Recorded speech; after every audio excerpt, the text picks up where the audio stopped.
thumbs up, subscribe if you're new, and notification bell notify when I upload. So you're seeing by the title and the thumbnail. Today I'm gonna be giving you guys 10 signs. Yes, 10 signs of an unhealthy relationship that you should be aware of. So let's get. So I got my 10 signs here, but before I start, if you're in an unhealthy / toxic relationship, I suggest that you leave, because all that person's gonna be doing is manipulating you and just making your life miserable and just throwing pain on top of pain on you, and you don't deserve that, and you should know how much you're worth. If they don't know how much you're worth, you should know yourself. Self-care. So the first one is dishonesty. In a relationship, you should always be honest, because one dishonest is like losing trust. There's like a scale of trusting a person, in my perspective, and if they like cross the line, then it's like, yeah, you gotta go. So always be honest to each other, and that's just one sign. Second one is controlling behavior. Okay, I know there are people who are very freaking controlling, and you're just like, hold up, oh wait a minute, this is my life, and I guess, yeah, in a relationship you're one person, together you're one full person, but when you're controlling somebody, it just doesn't feel right, because you're basically, if that person is very controlling, like, oh, you can't wear this, or you can't hang out with these people, or you can't text this person, or you shouldn't be watching that, or this and that, whatever, just know your partner is very insecure, and your partner should never be insecure of you. Even though, yeah, there are some people who are like very insecure of their partner because they know that their partner could do better and they deserve better. That should never be an excuse. We all have insecurities, and we're all insecure about something, but our insecurity shouldn't be taken over so we can control the person on who they hang out with, what they wear. Like, no, you should be like, yeah, you should wear that. Yes, you could wear that. It's like, come on now. The third one is jealousy. Okay, jealousy really is like a big thing, because I know for a fact we all get jealous when our significant other talks to like another person, or like texts another person, and we don't know what's going on, and it's like another person flirting with our significant other, so we're just like, hold up, back off, he's mine or she's mine, this and that.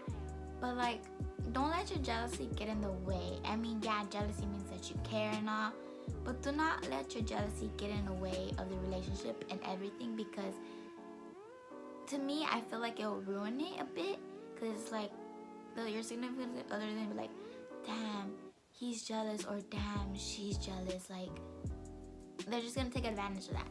So yeah, do not you could get jealous. I'm not saying you can't feel jealous or can't be jealous. It's just the fact that they could take advantage of that and try to make you jealous, and they'll be like, oh, see, I got you jealous, yes, this, that. You don't want that. You do not want that. Number 4, isolation.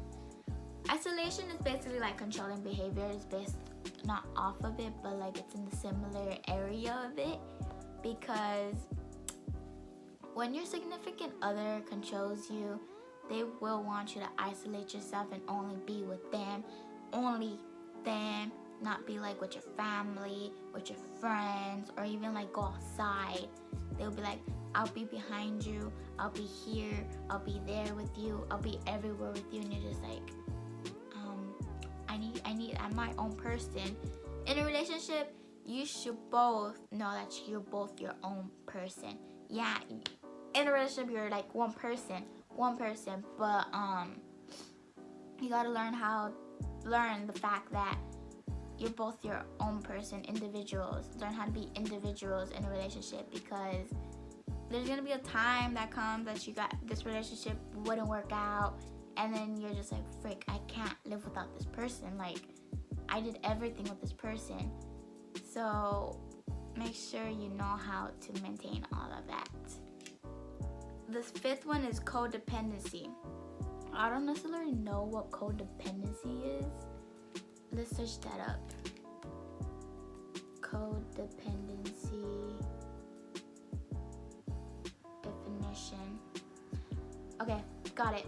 It's excessive emotional or psychological reliance on a partner, typically one who requires support on the account of an illness or addiction. Okay, well, codependency is like a saying you depend on the person when you shouldn't depend on the person so much, because like I said before, once the relationship ends, you don't want to feel the need to be like, oh, I depend on that person, I'm gonna depend on that person again. No, because when you guys split, you're both own person. You don't need them and they don't need you. They're gonna need you, they're gonna come back. But the fact is, do not depend everything on one person, because if you didn't depend on no one before, you shouldn't be depending on no one now. Even though it's like that's what they want, do not depend on nobody. You can depend on them a little bit, but not so much that it takes like it's your whole life. Like, oh, I depend on this person for this, this, and this, and this. Like, no. The sixth thing, lack of communication. I hate this part so much because, let me tell you, lack of communication. Communication is key. So how are you supposed to know how the other person feels or how the person is doing if you don't communicate with them to see what's going on? If you don't tell them, hey, like, you want to talk about it, or like discuss it out, not just get into an argument, just like discuss things and get to a solution, a point, then it's like, okay, I get where you're coming from and this and that. Like, try to understand the person. Don't just instantly be like, oh yeah, you're mad because of this, you don't like this, you're mad, you're this, you're that.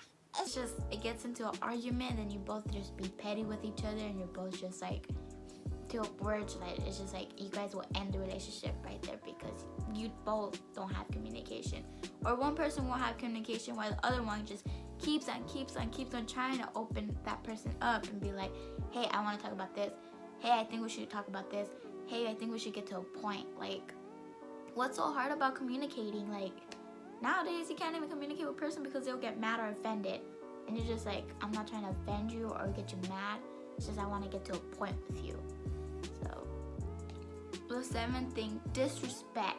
Okay, disrespect. Now, okay, disrespect is a big thing, honestly, because you disrespect a person and they lose total trust for you, and you're just like, you think it's like cool, and then you're right with it, but the other person is just like, I just like lost total trust for you. Like, you disrespected me, and it's just not gonna sit well with me.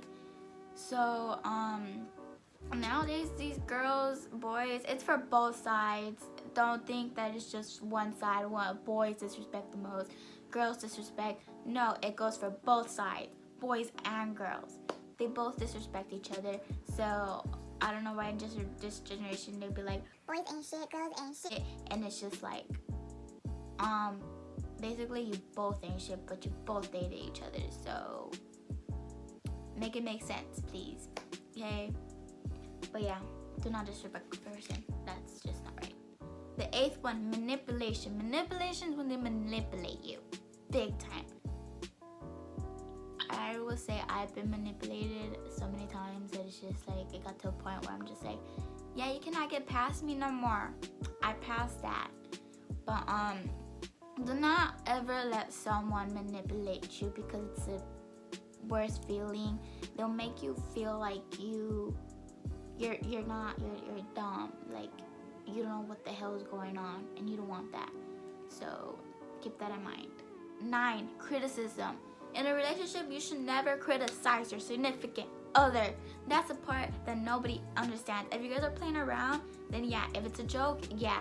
But do not criticize when you're mad. If you're mad, don't take it out on your partner, even though your partner is going to be there for you. But do not criticize them over something you're mad at. Don't take everything out on them, because it's like, they're going to be like, what the hell? Like, why are you taking it out on me? So, yeah, do not criticize. Do not say things that you don't really mean to your significant other. And 10, constant fighting. Honestly, in a relationship, relationships are not perfect, but if you're constant fighting over nothing, then it's just like, just leave, because you're wasting your time on fighting over nothing. But if there's always something with them, like they do the same thing all the time, I wouldn't constantly like, I would say leave too, but there's a certain point of arguing, because either way a couple argues because they're trying to get to a point because the other one doesn't want to. But just know relationships aren't so perfect, but those are the 10 signs that it's unhealthy. So yeah, if you enjoyed this video, make sure you give this video a thumbs up, subscribe if you're new, and notification bell if I when I upload, and I'll catch you guys on my next video.